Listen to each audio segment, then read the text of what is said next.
Hola, bienvenidos a Club de Prensa Plus. Soy Muni Jensen desde Washington, reemplazando a Juan Carlos Iragorri. Hoy me acompañan en la mesa Héctor Chamis, profesor del Centro de Estudios Latinoamericanos de la Universidad de Georgetown y columnista del diario El País de España. Gracias por estar aquí. Gracias, Muni. José Jaime Hernández, corresponsal del Universal. Gracias por estar con nosotros. Un placer. Dori Toribio, corresponsal de Mediaset. Bienvenida a Club de Prensa Plus. Y Juan Carlos Hidalgo, investigador del Centro de Pensamiento Cato Institute. Gracias por acompañarnos. Héctor Chamis, el ex candidato presidencial y opositor venezolano Manuel Rosales, fue detenido al regresar a Venezuela después de un exilio de 6 años. Manuel Rosales fue gobernador del estado de Zulia, el más rico y el más grande de Venezuela, y fue también candidato presidencial en el 2006, donde se presentó como opositor de Hugo Chávez. Poco después de eso fue blanco de acusaciones de corrupción y tuvo un proceso legal en su contra. El señor Rosales se fue a vivir a Perú y luego a Panamá y regresó a Venezuela con la intención de participar en una manifestación de su partido, UNT. La UNT es Un Nuevo Tiempo. Sin embargo, lo esperaron en el aeropuerto y lo detuvieron y se encuentra en este momento en la SEBIN, en la sede del Servicio de Inteligencia venezolano. ¿Cuál será el impacto de esta detención? Hay que ver, es prematuro para formarse un diagnóstico. ¿Qué le hace una mancha más al tigre, digamos, o una raya más al tigre? Y estoy hablando del régimen de Maduro. Otro detenido, otro preso político. Esto continúa contaminando la elección del 6 de diciembre, continúa sembrando dudas entre los observadores internacionales y los venezolanos acerca de la pulcritud, la limpieza que pueda tener esa elección. Con opositores detenidos ya no puede haber una elección limpia. Por el otro lado, quedan dudas e interrogantes acerca del motivo por el cual Rosales regresó a Venezuela. ¿Qué es lo que se esconde? Eso no lo sabemos, porque en la realidad política venezolana lo que se sabe es el 10% de la verdad. El 90% es oscuro, hay corrupción en todos los niveles y llama muchísimo la atención que haya decidido volver para ser encarcelado. Jaime Hernández. A mí también me llama mucho la atención este último elemento. Da la sensación de que esta estrategia tiene como fin, de alguna manera, sumarse al grupo de víctimas del régimen del señor Maduro. Pero en cualquier caso, y cualesquiera que hayan sido los motivos de esta decisión, quizá para lavar las acusaciones que pesan en su contra, que eso tendrá que dirimirlo la justicia, una justicia de la que, por cierto, no sabemos, sabemos que está en entredicho en Venezuela. Pero yo creo que aquí el factor más inquietante, como dice Héctor, es el impacto que va a tener en el proceso electoral, porque lo va a dejar en tela de juicio y arroja más dudas sobre la legitimidad justamente de este proceso, que creo que es lo más grave. Que cuando estamos en este nivel en el que hay que recordar cosas tan básicas, la pobreza democrática que significa encarcelar a disidencias y además la torpeza política. Si quieres eliminar a un rival, gánale en las elecciones, no le metas en la cárcel.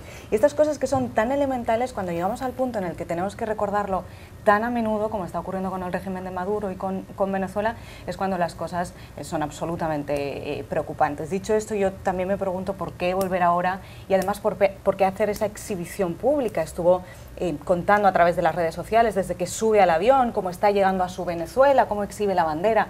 ¿Por qué mostrarlo de esa manera? Quizás para que lo veamos todos y no me parecería mal en ese sentido, pero en cualquier caso es cierto que queda ese interrogante ahí de por qué regresar a Venezuela para ser encarcelado y por qué mostrarlo al mundo de esta manera justo antes del 6 de diciembre. ¿Tendrá algún impacto en las elecciones? Lo dudo. O sea, hay presos políticos de mucho más alto perfil en este momento los calabozos venezolanos, Leopoldo López, Antonio Ledesma, entre otros. Creo que dentro de una semana nadie va a estar hablando de Manuel Rosales, y mucho menos de aquí al 6 de diciembre. Así que si esto fue una estrategia para tratar de minar al régimen de Maduro, para tratar de poner sobre el tapete la poca legitimidad que van a tener estos comicios, siento que es muy poco efectivo. Ahora bien, como una decisión personal de Manuel Rosales, tratar de regresar y ponerse al orden de la justicia, entre comillas, si es que se puede hablar de justicia en Venezuela, no le veo sentido alguno. O sea, él no puede esperar un juicio justo, y sabemos, y hay investigaciones que muestran que desde el 2005, de las más de 40.000 decisiones judiciales alcanzadas en Venezuela, ni una sola ha fallado contra el gobierno desde entonces. No puede esperar un juicio justo, tampoco puede esperar condiciones de detención de calidad. O sea, sabemos que las prisiones en Venezuela se encuentran dentro de las más peligrosas del hemisferio, Así que se está arriesgando muchísimo, tal vez haciendo un cálculo de que estos son los últimos meses del régimen y que él va a quedar como un héroe si regresó para ser encarcelado y enfrentar al régimen, pero está haciendo un cálculo muy riesgoso porque nadie da por descontado que el régimen va a caer muy pronto. Héctor Chamiz, pasemos a noticias de Argentina, donde estamos en la recta final de la campaña presidencial. Faltan muy pocos días para las elecciones y nos enteramos recientemente que Mauricio Macri, el candidato opositor, actual alcalde de Buenos Aires, acaba de inaugurar en esa ciudad una estatua del general Perón, en un acto que muchos interpretan como un intento de cautivar al peronismo, que en este momento está dividido. Él está detrás de las encuestas del candidato oficialista Daniel Scioli, que es el tradicional peronista entre los dos. Macri lleva en su coalición al partido de oposición, el Partido Radical, y por eso algunos han considerado este acto como polémico. De hecho, ninguno de los invitados por parte del gobierno asistió al acto de inauguración de esta estatua. Pero la pregunta que le quiero hacer es referente a un artículo que salió sobre el peronismo en Argentina en la revista The Economist, y me refiero solamente a el titular, que es si es una marca el peronismo asociada al poder y no a la ideología. Bueno, sí, como tantos otros partidos en el mundo. O sea, ¿cuál es la ideología del Partido Republicano hoy? No está claro, yo no lo tengo claro. Con respecto al peronismo, uno puede decir que siempre se han disputado el certificado de autenticidad. Como vos misma decías, ¿no? ¿Quién es el peronista auténtico y quién no lo es? Y todos y ninguno.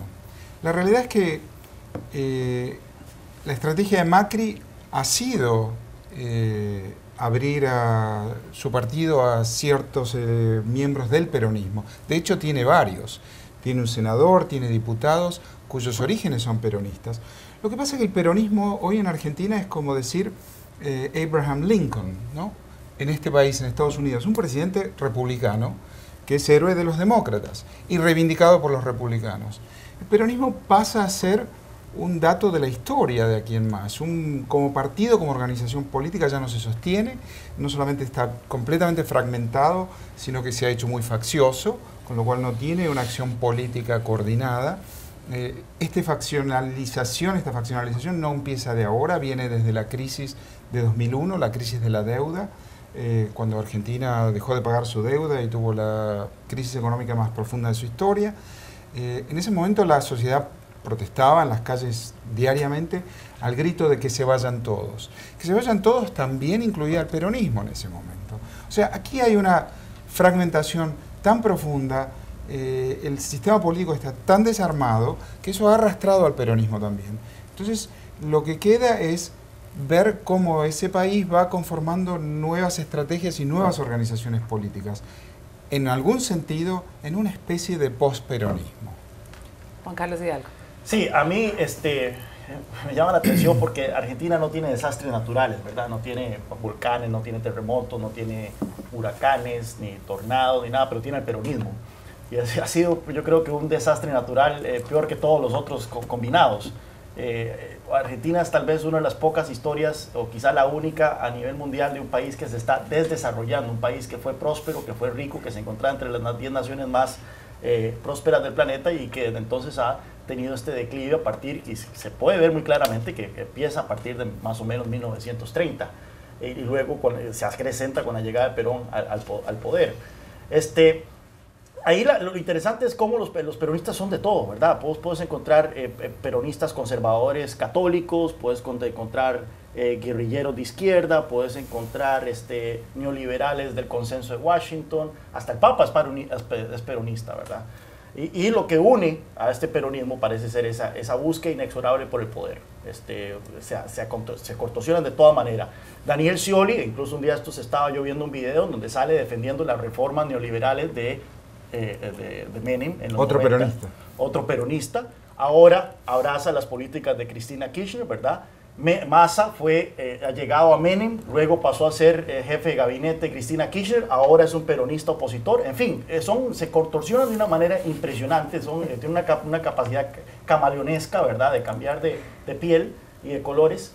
todo siempre con un norte, que es buscar el poder y tratar de mantenerlo una vez que lo alcanza. Dori, ¿le va a servir a Daniel Scioli esta maniobra de inaugurar la estatua de Perón? No creo. Yo creo que las elecciones van a estar muy ajustadas y que no se van a aclarar en una primera vuelta, que Macri se lo va a poner muy difícil. Y a mí, además del contorsionismo histórico que repasaban, me preocupa bastante la propia jornada electoral y todas las denuncias de fraude, como pueden enturbiar las elecciones, como hemos estado viendo en todas las elecciones previas, que ha habido muchísimas denuncias. Esta es la parte que a mí más me preocuparía cuando las elecciones están tan ajustadas y cuando están llegando tantos grupos de observadores electorales para controlar la situación.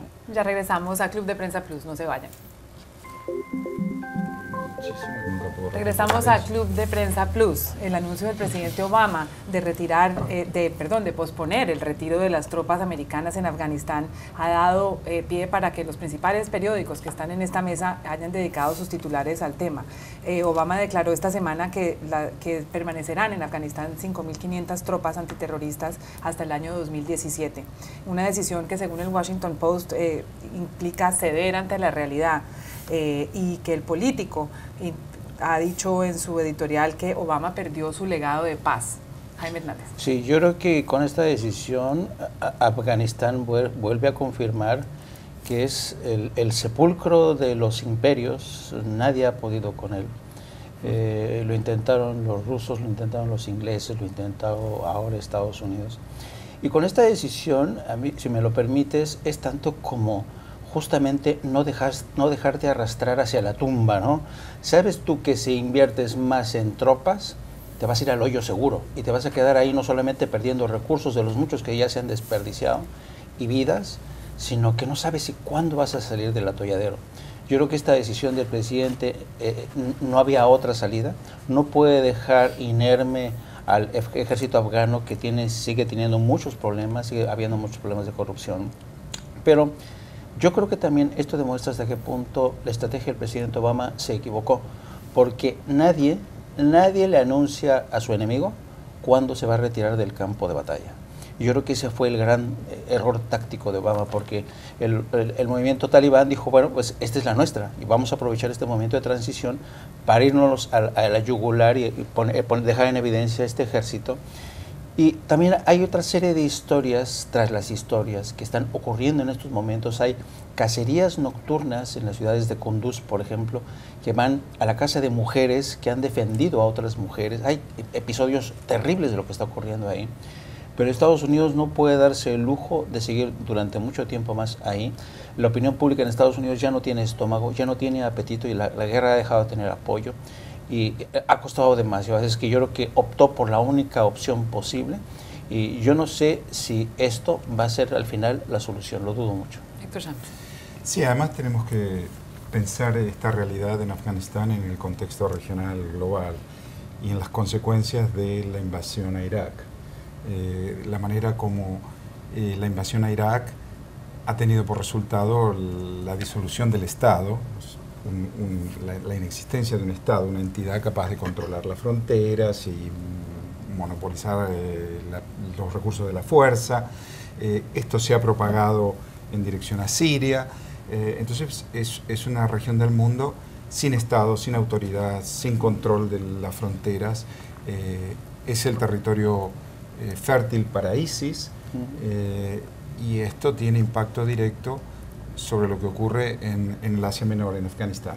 En ese sentido, no podemos dejar de pensar en aquel atentado de septiembre 11 de 2001, la respuesta de la administración Bush en aquel momento, y cómo el mundo ha cambiado desde entonces, y cómo esta enorme inestabilidad y desaparición de estados tiene también que ver con esos errores de política exterior, que fue principalmente el de Irak, que hizo débil la capacidad de recuperar control estatal en Afganistán. Cambio de asunto y hablemos de la campaña electoral en Estados Unidos. Esta semana se publicaron los datos de recaudo de fondos por parte de los candidatos en el tercer trimestre, y hay algunos hallazgos interesantes. Por un lado, y en general, los demócratas están recogiendo mucho más dinero que los republicanos. Por otro lado, el candidato que aparecía, el inevitable dentro del Partido Republicano, Jeb Bush, tiene problemas de dinero. Ha recaudado solo 13,4 millones de dólares, que suena mucho, hasta que se compara con los 29 millones de dólares de Clinton, los 26 de Bernie Sanders y en su propio partido los 20 millones de Ben Carson y los 12 millones de Ted Cruz. ¿Qué revelan estos números recientes sobre la campaña electoral? Para mí revelan tres cosas. La primera es cómo los demócratas están teniendo mucho éxito en algo que es fundamental en las elecciones en Estados Unidos, y es las recaudaciones en pequeñas cantidades. Los republicanos están recibiendo recaudaciones de grandes donantes, son grandes cifras, sin embargo, sobre todo Hillary Clinton y fundamentalmente Bernie Sanders, les está funcionando muy bien la pequeña recaudación de pequeñas cifras, y sabemos que así fue fundamentalmente cómo ganó Barack Obama en 2008. Construyendo esa red de base, no solo de personas que participaban y se movilizaron por su campaña y se comprometieron, sino también en el aspecto económico, cómo fue capaz de recaudar dinero, muy pequeñas cantidades, desde $5 a 50 de muchos millones de personas, y así fue como se percibió de una manera más democrático. En segundo lugar, me sorprende mucho que Bush vaya tan retrasado, y esto me hace pensar que está a punto de sacar las grandes armas, la gran artillería, que sería su familia, por ejemplo, dentro de la campaña electoral, antes de lo previsto, ¿no? Se dijo que iba a esperar a mediados de 2016 para realmente poner a toda su familia, a su hermano y a su padre, a todos los Bush en general, a hacer campaña. Yo creo que va a ser bastante antes, porque las cosas, sobre todo en el terreno financiero, no le están yendo muy bien. Y después me sorprende, en tercer lugar, lo frugal que está siendo Donald Trump, y esto sí creo que deja en evidencia a todo el resto de candidatos. Él ha prometido hacer campaña con su propio dinero, y además le está llegando dinero de recaudación de los demás por la gran cantidad de apoyos que tiene en muchos ciudadanos, y ha recaudado ya más de 3 millones de dólares, pese a que él no está pidiendo dinero. Y esto sí creo que pone en evidencia el resto del sistema de recaudación electoral aquí en Estados Unidos. Sabemos que hasta ahora solo 158 familias o personas han donado más de la mitad de la recaudación previa de esta campaña electoral. Eso deja prácticamente las elecciones o las primarias en este estado preliminar en las manos de 158 personas en un país de casi 400 millones de habitantes, y tienes a un candidato que está diciendo, bueno, yo me voy a financiar mi propia campaña electoral, yo no voy a depender de nadie, yo no voy a devolver favores y voy a hacer las cosas de la manera más honesta posible. Eso deja en evidencia no solo el resto de candidatos, sino al propio sistema electoral estadounidense. 30 segundos, Juan Carlos. Sí, lo que menciona ahora es muy importante sobre el tema de dónde vienen las contribuciones, si de pequeños donantes o de grandes donantes. En el caso de los demócratas y de dos republicanos, que son Ben Carson y Ted Cruz, vienen de pequeños donantes, y estos son más sostenibles en el largo plazo. ¿Por qué? Porque si una persona dona $100 en un mes, probablemente pueda donar $100 en el próximo, y así. Y entonces hay una sostenibilidad en la campaña. En cambio, estamos hablando de grandes donantes que están dando miles de dólares o decenas de miles de dólares a un candidato, y si este candidato por algún motivo cae en las encuestas, si 2 o 4 o 5 grandes donantes retiran el apoyo a un candidato dado, ya entonces la viabilidad financiera de ese candidato colapsa, y por lo tanto, como ocurrió con el caso de Scott Walker, como ocurrió con el caso de Perry, el ex gobernador de Texas, tienen que retirarse de la campaña. Y este es el gran peligro que corren muchos candidatos republicanos cuyos números no están cerrando. Para una respuesta sí o no, ¿Jeb Bush la tiene perdida? Yo sí que no lo veo siendo el nominado republicano. No se vayan, ya regresamos a Club de Prensa Plus. Regresamos a Club de Prensa Plus con la sección La Mala Semana. Héctor Chamis, quien tuvo una semana fatal.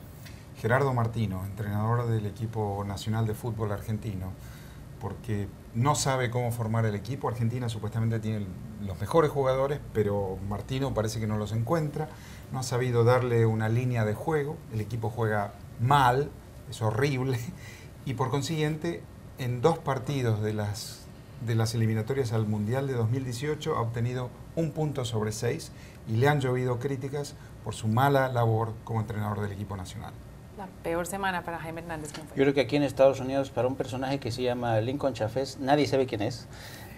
Sospecho que ni en Estados Unidos ni en el mundo, pero Lincoln Chafez es un candidato, es un aspirante a la nominación demócrata que participó en el primer debate, que a pesar de ello fue incapaz de salir del fondo del pozo de las encuestas, y que metió la pata hasta el fondo cuando le preguntaron por qué había votado a favor de la derogación de una ley que permitió la concentración de la banca comercial y de inversiones, que fue lo que permitió el inicio de la crisis de las famosas hipotecas basura. Él dijo, bueno, es que mi padre se había muerto, fue mi primer voto, y entonces le contesta, le responde el presentador, bueno, entonces en pocas palabras usted no supo por qué votó.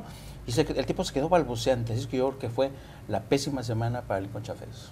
Dori Toribio. Para mí la peor semana la ha tenido la presidenta del DNC, del Partido Demócrata, Debbie Wasserman, porque no está sabiendo gestionar las críticas del propio partido. Se dice que ella fue la responsable de la decisión de que solo haya 6 debates demócratas estas primarias, y muchos demócratas desde la cúpula del partido incluso la acusan de querer regalarle la nominación a Hillary Clinton o de querer ponerle las cosas fáciles. Esta semana una de las vicepresidentas fue muy vocal con estas críticas, tanto es así que la presidenta del partido se lo tomó a mal y le retiró la invitación al debate demócrata del martes. ¿A qué se dedicó la vicepresidenta, que es la representante de Hawái, Tulsi Gabbard? Pues a conceder entrevistas todo el día mostrando su enfado porque no era bienvenida al debate de su propio partido. Así que se ha abierto una fractura importante en el Partido Demócrata entre los que creen que la presidenta no está mostrando un buen liderazgo en un partido que presume de ser acogedor, ¿no?, de la diversidad y de todas las diferencias de opiniones, y además todos los demócratas que, como sabemos, no están muy contentos con la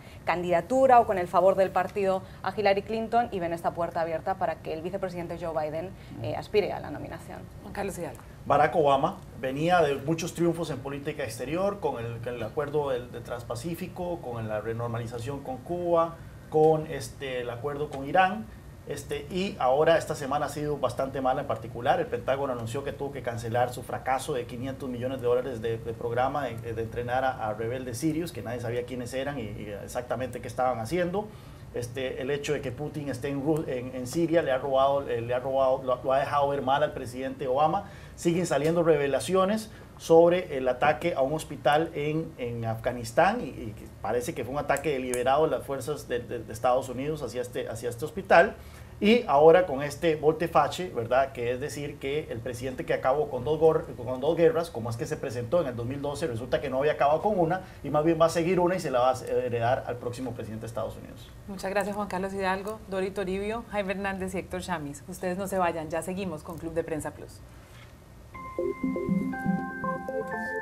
Regresamos a Club de Prensa Plus con aparte de la entrevista que hizo el director de este programa, Juan Carlos Iragorri, desde España al expresidente del gobierno de ese país, José María Aznar. En la entrevista habló de Argentina, de Venezuela, de Colombia, de España y de Estados Unidos. No se la pierdan. Hay elecciones presidenciales el día 25 y está en juego la continuidad del peronismo en el poder, el sucesor político de Cristina Fernández de Kirchner o un cambio. Y los dos candidatos más opcionados son Daniel Scioli, peronista, y Mauricio Macri, que es el candidato más fuerte de la oposición. ¿Cuál le gusta más? Yo creo que a Argentina le vendría muy bien un cambio. Y le vendría muy bien, digamos, un cambio, porque en todos los países muchas veces pues, los cambios convienen, ¿no? Y Argentina tiene una tradición, digamos, peronista de muchísimos años en sus distintas versiones. Unas más melódicas, otras más rítmicas, otras más rockeras, otras más las que sean, pero siempre sobre melodías parecidas, y yo creo que a Argentina le viene bien un cambio. Argentina es un país que tiene todas las condiciones para tener una fuerte presencia internacional, no para vivir en los márgenes de la vida política internacional, no para vivir con dificultades económicas grandes, sino todo lo contrario, por su capacidad económica, por su capacidad cultural, por su significado histórico. La recuperación en Argentina sería muy importante y creo que un cambio en Argentina vendría muy bien. Y por lo tanto, espero y deseo que los argentinos pues, apuesten por el futuro del cambio. O sea, Macri mejor que Scioli. O sea, lo que he dicho. Bueno. Venezuela, un país donde se producen muchísimas noticias. Hay una crisis política en Venezuela indudable, hay una crisis económica, es de los países donde la inflación es más alta en el mundo. Hay dirigentes opositores en la cárcel como Leopoldo López o como Antonio Ledezma, alcalde metropolitano de Caracas, que está en arresto domiciliario. Ha habido protestas contra el presidente Nicolás Maduro. Es verdad que ha habido también manifestaciones a favor del presidente venezolano. La próxima cita electoral en ese país es el 6 de diciembre. ¿Usted cree que esas elecciones van a ser limpias y que puede cambiar el curso político de Venezuela? Porque hasta ahora el único organismo que va a servir como observador es la UNASUR, cuyo secretario general es el expresidente colombiano Ernesto Samper. No va a estar, por ejemplo, la OEA, que tiene misiones electorales importantes. ¿Usted confía en la transparencia de esas elecciones? No, yo no puedo confiar en la transparencia de unas elecciones organizadas por el régimen de Venezuela. En absoluto, porque las elecciones están concebidas y ya lo han advertido que si se llegase a producir un triunfo de la oposición, saldría a la calle y se impediría el triunfo. Por lo tanto, nosotros hemos pedido, y yo soy uno de los impulsores de la iniciativa en la cual 32 jefes de Estado y de Gobierno hemos pedido observadores imparciales y hemos pedido garantías para ese proceso electoral. Pero en un país en los cuales se acosa a la oposición, se la encarcela, se la persigue, también a los críticos, también a los medios de comunicación. Cuando no tienen por qué haber problemas por razones electorales que usted conoce muy bien, pues se organiza un conflicto en la frontera entre Venezuela y Colombia. Simplemente porque en los dos estados fronterizos son esenciales desde el punto de vista electoral. Cuando se encarcela injustificadamente a Leopoldo López y a tantos otros. Esas elecciones no pueden ser unas elecciones que se celebren en unas condiciones normales, ¿no? Y por lo tanto la exigencia de observadores internacionales es absolutamente necesaria. Si usted va a poner su confianza pues, en organismos como la UNASUR, pues yo le digo a usted que tenga cuidado, porque me parece que su confianza va a ser burlada de una manera muy fácil. Los expresidentes de distintos países han firmado ese manifiesto que dice usted, criticando a lo que pasa en Venezuela y el gobierno venezolano. Es más, ese papel lleva la firma suya y la del expresidente español Felipe González. Creo que es la única cosa en la que no he estado de acuerdo en muchos años. Pero, no está mal. Bueno, no está mal. Pero la pregunta es esta. ¿Por qué los expresidentes sí se manifiestan y los presidentes no? Los de los países vecinos han sido más bien cautos. ¿Es porque tienen miedo, son cobardes a la hora de enfrentar al régimen venezolano? Pues veo, yo creo que los líderes de los países latinoamericanos tenían que ser mucho más exigentes en relación con el régimen venezolano, con el respeto a los derechos humanos, con el respeto a las libertades de la democracia. Y si no lo son, pagarán un precio en sus países por no serlo. Pero me parece que llegados al punto en el que hemos llegado, tienen no solamente una obligación moral, tienen una obligación política. ¿Qué ocurre? Ocurre que eso se le puede decir a algunos dirigentes, a otros dirigentes no se le puede decir, porque son partidarios. Son partidarios del régimen de Venezuela. Entonces, desde ese punto de vista, es absurdo. Eso significa también una expresión y un reflejo de la división que hay en el mundo latinoamericano en este momento, por desgracia, ¿no? Pero la exigencia debía ser una exigencia clara, sin duda, notoria y significativa en torno a las elecciones libres y al respeto a las normas elementales del Estado de Derecho y de los derechos humanos. En Estados Unidos hay más de 50 millones de hispanos. En las elecciones presidenciales son en noviembre del año entrante, es decir, prácticamente dentro de un año. En el Partido Demócrata, una candidata aparentemente fuerte es Hillary Clinton, exsecretaria de Estado, aunque anda en algunos problemas y en las encuestas no marcha muy bien. No se sabe si el vicepresidente Joe Biden, también demócrata, se presente o no sorpresivamente en estos días. Pero en el lado republicano encabezan las encuestas Donald Trump y está también Carly Fiorina, una señora que no ha sido política, que fue presidenta de Hewlett Packard, y Jeb Bush, que fue gobernador de la Florida, está de tercero o de cuarto con un 8% en las encuestas. Hay quienes dicen que como Estados Unidos influye en la vida de todos los seres humanos, todos deberíamos poder votar en las elecciones de Estados Unidos. Y mi pregunta es, si usted pudiera votar en esas elecciones, ¿por quién votaría? Yo me decía, ¿qué es lo que más le conviene a España? Al interés nacional español, que es al final lo que nos tiene que convocar y lo que nos tiene que... Pues mire, a mí, suponiendo que que no hay ningún grado de enemistad, por ningún candidato, a mí se me ocurre que a España, por las razones que usted ha dicho, entre otras cosas, le viene bien un presidente que hable español. Jeb Bush. Habla español. Habla español. Marco Rubio habla español. Sí. Hay otros que no hablan español, pero que a lo mejor no nos vendrían mal. Pero yo creo que te entiendes mejor con alguien que habla tu idioma, que habla español y te comprende y que vive o ha vivido en tus mismos ámbitos culturales, etcétera, etcétera, ¿no? Sobre todo siendo todo eso una fuerza tan importante y tan emergente en los Estados Unidos. Se me ocurre pensar eso, ¿no? Yo le diré una pequeña, para los intereses nacionales de España. Yo le quiero decir que, en mi opinión, históricamente para España ha habido los presidentes más importantes, los presidentes, no alargarme mucho, pero en fin, Eisenhower fue un presidente importante para España. Yo sé que esta afirmación firmó unos acuerdos importantes, entonces era el régimen de Franco, pero eso, como ha dicho en muchas ocasiones y ha explicado el profesor Pepe Varela Ortega, que está aquí, y que le agradezco mucho que esté aquí, pues forma parte del proceso de occidentalización de España, ¿no? Y eso pasó con Eisenhower. Nixon y Ford, bueno, vinieron por aquí y entendían algo estratégicamente el valor de España, con sus limitaciones. Bush padre fue un buen presidente, entendía. Clinton tuvo una relación muy correcta. Y George Bush, extraordinariamente estrecha. Yo quiero recordar que el único presidente de la historia norteamericana que comenzó un viaje a Europa por España, ante el asombro de todos los demás países europeos, incluidos los más importantes, fue el presidente Bush. Y el que ha tenido una relación más estrecha con España, sin ninguna duda, ha sido también él. Entonces, yo sé el ambiente que aquí todavía sigue en algunos ámbitos respirando el presidente Bush, pero por lo tanto, cuando digo, yo creo que nos vendría bien alguien que hable español, sé que muchos aquí van a defender exactamente lo contrario.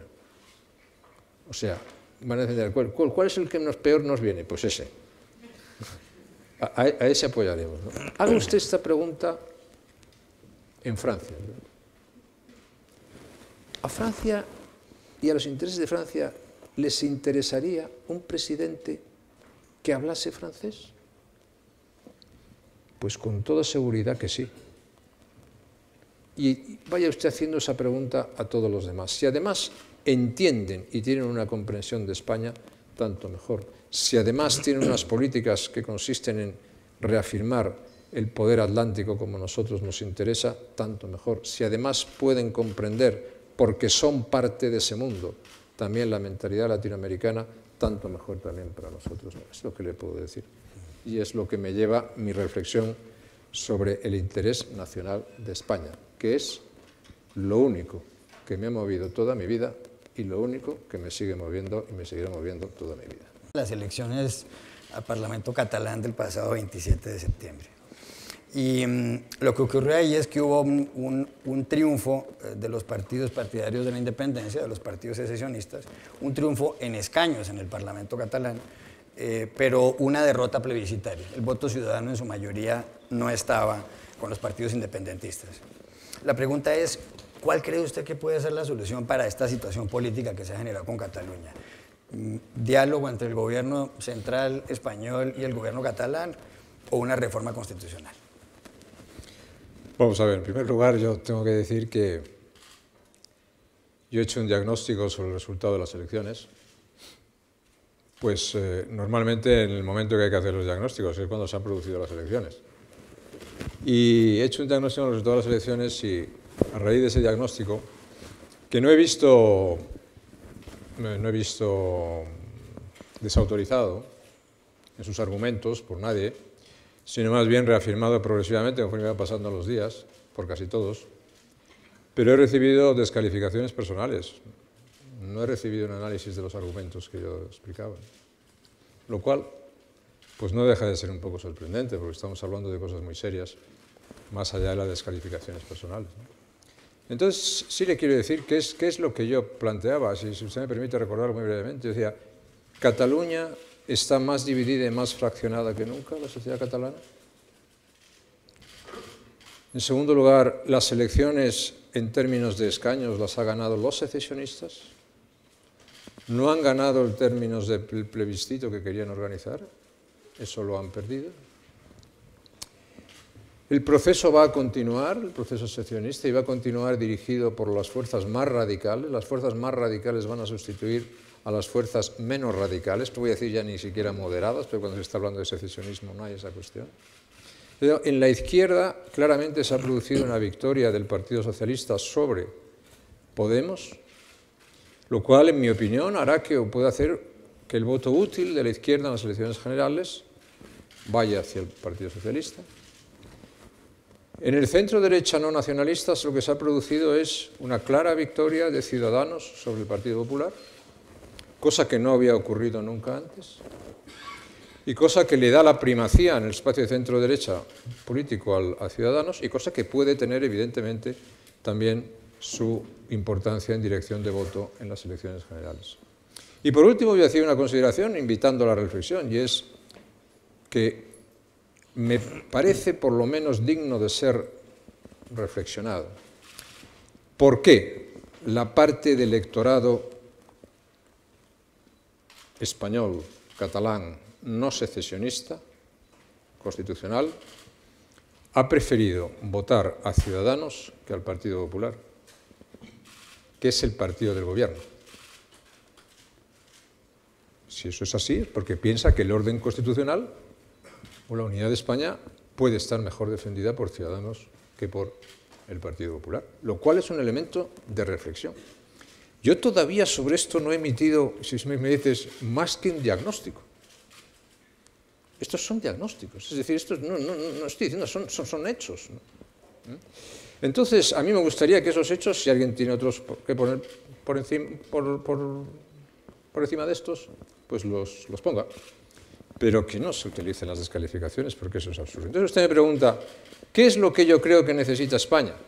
Pues yo le digo, España necesita una reafirmación muy clara del orden constitucional.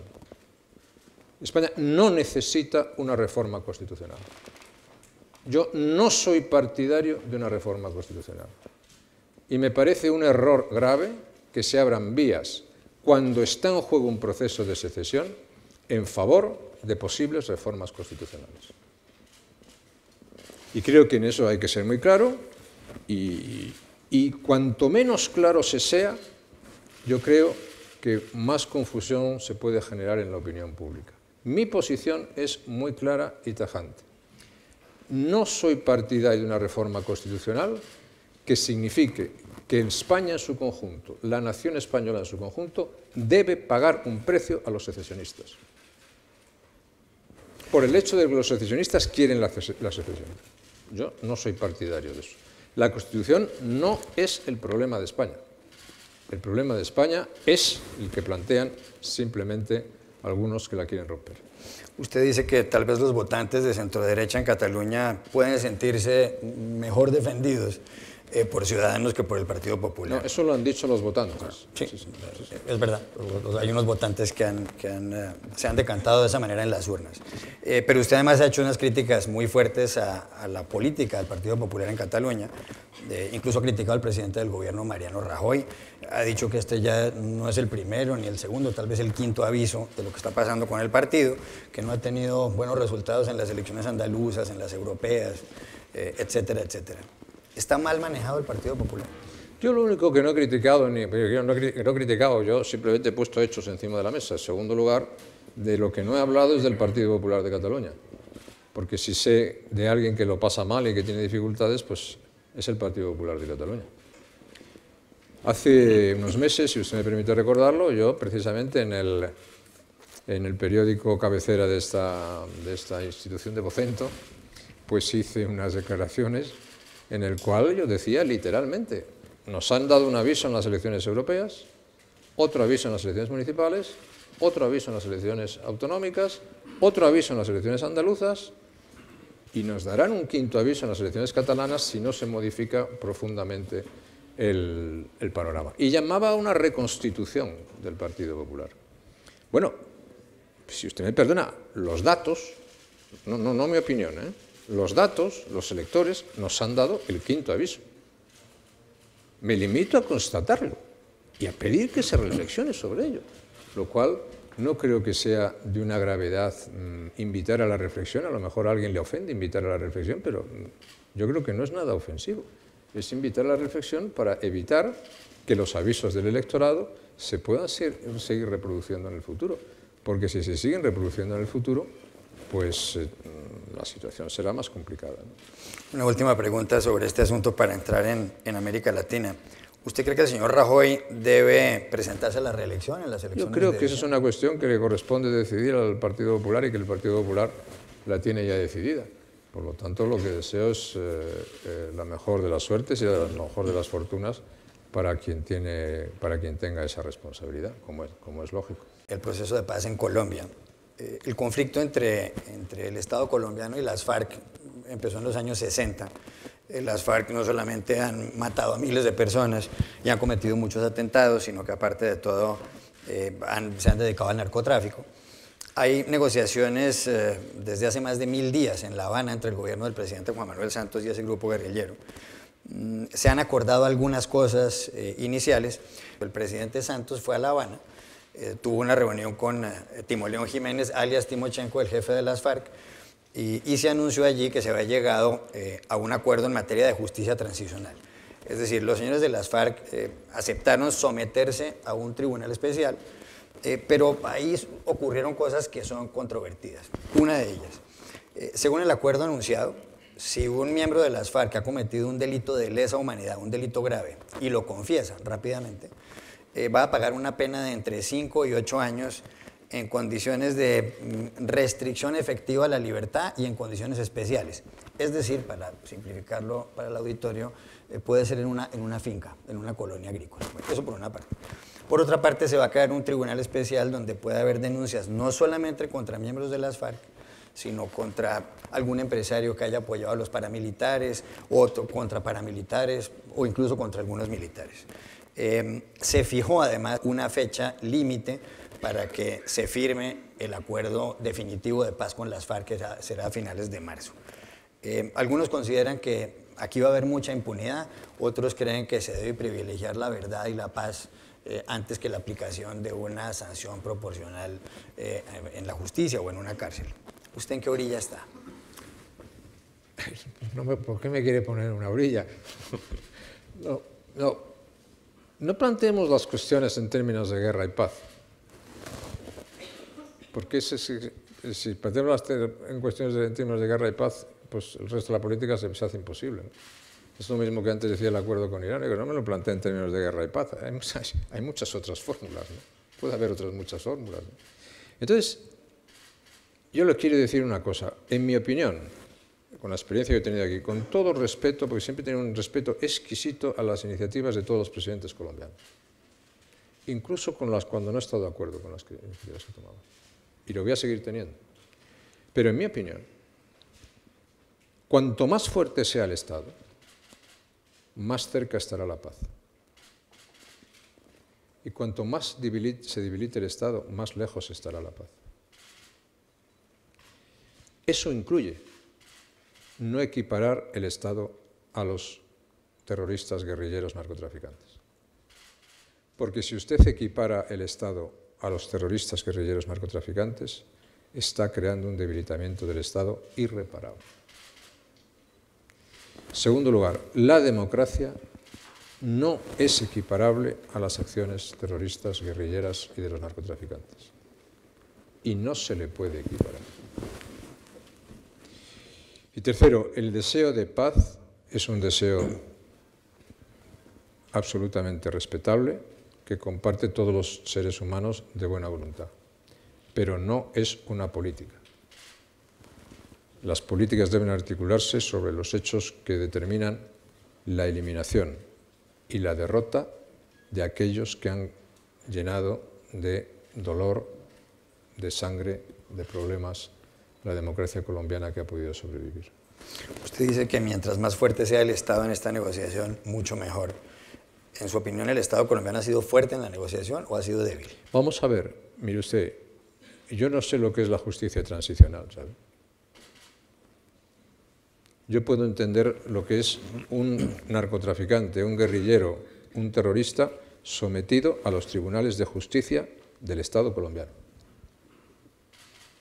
Pero la justicia transicional yo no sé lo que es. Lo que sí sé, en mi opinión, para la fortaleza del Estado colombiano me parece que no es deseable. Y hasta aquí Club de Prensa Plus. Los esperamos el lunes en este programa.